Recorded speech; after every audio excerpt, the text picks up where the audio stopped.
First and 10, here we go. What a way to start the football weekend. Last night, Theodore and Murphy at Ladd-Peebles Stadium. Bobcats #1, C.J. Mosley, and Murphy's #1, Solomon Patton, two of the top prospects in the state. Theodore would strike first. Kendarius Chapman around the right side takes it in for the 8-yard touchdown. Bobcats lead 7-0. Murphy's defense steps up. Raymond Hennenberg strips Adrian Dixon. Panthers recover. Both teams sloppy down the stretch. Theodore's up in the fourth, 13-3. Watch the Panthers. Jarvis Boone here breaking tackles. Watch this. He won't go down until he's in the end zone. Wow. This one goes to overtime. We go to OT. It's Todd Zeal. He was huge late in the game. 1-yard TD to give the Bobcats the lead, 23-16. And Zeal's interception on Murphy's possession sealed the win for Theodore. The Bobcats blow a 10-point lead in the fourth, but get the win 23-16.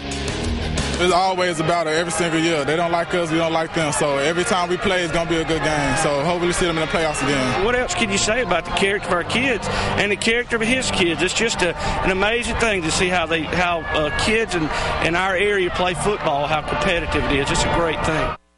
So Theodore stays in the hunt for the region title, but will need Davidson to slip up somewhere down the road. How's it going? Rob Lee Hockey, Joe Emer here for First and 10. Plenty of highlights to deliver over the next 30 minutes here on The Big Show. We're past the halfway point in the season now, so every game is important if you want to get to the playoffs. That's right, absolutely. Over in Florida, schools just getting into district play, and we go to the Sunshine State for our game of the week this week. A District 1 4A clash, Pine Forest and Tate. There's our man, Kerry Chow. Kerry, how's it going out there? What's up, guys? Well, it's pretty loud out here. I don't know if it's because of the classic rivalry between Pine Forest and Tate, or if it's because it's First and 10's first game of the week in Florida. I'm going to lean towards the second one, personally. Let's take a look at some of the action. Tate just scored a touchdown in the third quarter. There's about 3 minutes left. They just kicked off. Pine Forest about to take action. Pine Forest in white, Tate in maroon. Let's take a look at some first quarter highlights. I thought we were waiting, Joe. Tessa, I've seen Joe in the gym. It's true, you can lift more than him. First quarter, Pine Forest strikes early. Victor Brown heading right toward us. That's a 34-yard score, and the Eagles are up 7-0. And they're not done. Kyle Bivens, he'll get it on the reverse and goes 24 yards to Happy Town, 14-0 Pine Forest. Now Tate would come back on fourth down. The Aggies spread the D, and Edwin Richburn finds Joey Harmon, 14-7 Tate.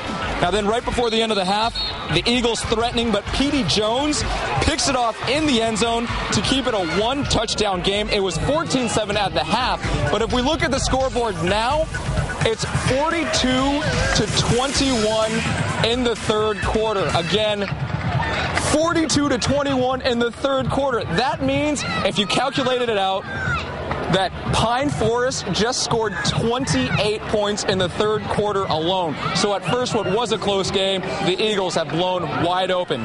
Guys? Kerry, you're pretty good at math.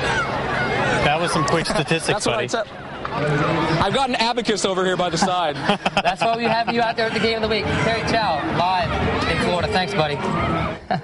Well, Vigor's only blemished in the last 21 games. A loss to 6A Opelika a couple weeks ago. That's 20 wins in 21 games. I'm pretty good at math, too. Yes. But one of those wins over Faith Academy, a 56-3 thrashing last season. Those two hooking up again tonight. Third-ranked Wolfpack taking on the Rams in Prichard. Their sisters, Hannah and Elaine. Hannah on the left and Elaine on the right. They wanted to get it right. Vigor with the quick handoff here to fullback Trevoris Roberson. He's in from 10 yards out. It's 8-0 Vigor after that two-point conversion. But the Rams are hanging tough early. Charles Drinker to Jeremy Williams.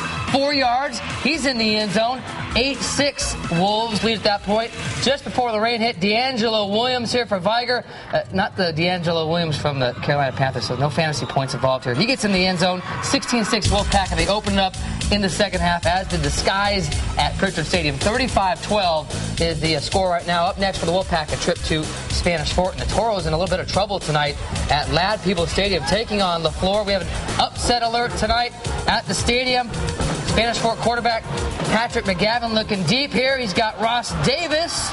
And Davis is going to drag a couple of tackles down to the 5 after a 45-yard gain there. Then the long pass sets up the 1-yard run. It's McGavin himself just plowing in there behind his offensive line. So Spanish Fort's on the board, but folks, LeFlore with the answer. Carl Davis looking for Spencer Simmons. Look at him go. He's gone. 73 yards for the score. It was 12-7 LeFlore at the half, and at last check, they were still leading late in this game, and they are 18-13, so a huge upset in the making right now at Ladd-Peebles Stadium. UMS Wright coach Terry Curtis now in his 21st season coaching high school football. With a win tonight, Coach Curtis would pick up career win number 200. So a big night out at UMS. Was also homecoming. There's Coach Curtis. Let's go now. Firing up the team on the sidelines. First quarter, Greg Foshee to Andrew Larry, and UMS Wright goes up 14-0. Later in the first, out of the Wildcat formation, they ran this a few times. Chris Dukes takes the direct snap, 27 yards to touchdown land, up 20-zip at that point. And Coach Terry Curtis, 4 state championships on his resume. Now he can add 200 wins as well. Congratulations, Coach. UMS Wright goes on to win it. I believe I heard 52-0, so it was either 52-0 or 45-0. It was a shutout. Yeah, either way, it was a shutout. Yeah, there you go. You can be part of the show each week via Twitter. Log on to Twitter at Fox 10 Sports. Tweet us scores, comments, and picks from your game. And we're updating our Twitter board with scores all night, too. And we'll read you some of the comments on the air each week. And let's bring in Libby Amos. She's been tracking Twitter tonight. What you got, Libby?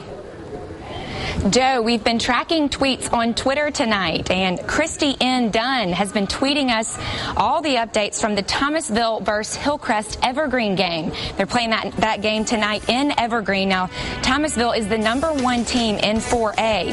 This is a picture that she sent of us with her son Cody posing with Tommy Tiger. That's the mascot up there in Thomasville. She also sent us this picture of the cheerleaders. Look at those girls working just as hard as the guys playing out on the field. Now, we want updates from you every week in the games that you're going to. Tweet them to us at Fox 10 Sports on Twitter. We're going to try and read those comments live in our show. Joe, back to you.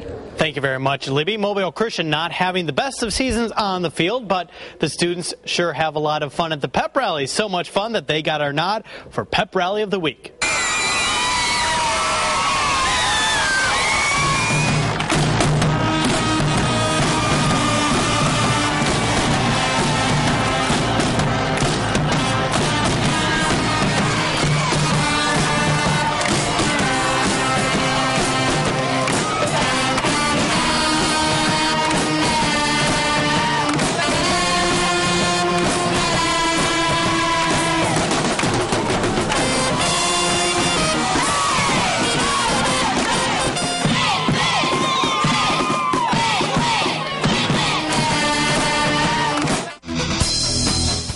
Coming up on First and 10, Jackson tries to bounce back from its first loss of the season. We'll go live to Aggie Country next.